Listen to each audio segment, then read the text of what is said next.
Hello बच्चों, let's see the question. The question says this question consists of two statements each. So हमें कहा गया कि ये जो क्वेश्चन है इसमें दो स्टेटमेंट्स है हमारे पास, स्टेटमेंट 1 एंड स्टेटमेंट 2.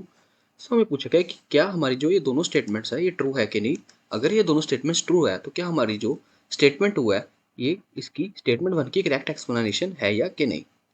अगर हम सबसे पहले अपनी स्टेटमेंट 1 देखें तो इसमें कहा गया कि lithium is the most strongly reduce agent in the alkali metals. तो हमें कहा गया कि क्या जो हमारा लिथियम है सबसे ज़्यादा स्ट्रॉन्गेस्ट रिड्यूसिंग एजेंट है हमारा एल्कलाई मेटल्स में कि नहीं. हमें पता है कि लिथियम का साइज बहुत ज़्यादा ही कम है. सो बहुत कम होने के कारण ये इजीली ऑक्सीडाइज हो जाएगा क्योंकि इसको इलेक्ट्रॉन लूज करना इजी होगा, इजीली ऑक्सीडाइज. सो यहाँ पे अगर हम अपनी ई नॉट वैल्यूज भी देखें अपनी for the lithium and the other like sodium. So E not के लिए ई नॉट ऑफ लिथियम कितनी आती है हमारे पास to lithium positive, it is -3.04. अगर हम अपने सोडियम के लिए देखें तो ये कितनी आती है हमारे पास, इट इज़, अगर हम इसकी रिडक्शन की देखें तो ये आती है हमारे पास -2.71.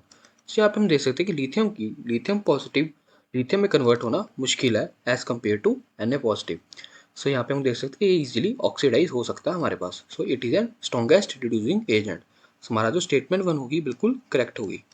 स्टेटमेंट 2 देखें तो यहाँ कहा गया हमें कि hydration energy of lithium plus is maximum among the alkali metals. So ये भी ट्रू है क्योंकि हमारे पास हमें पता है कि लिथियम का साइज बहुत ही कम है.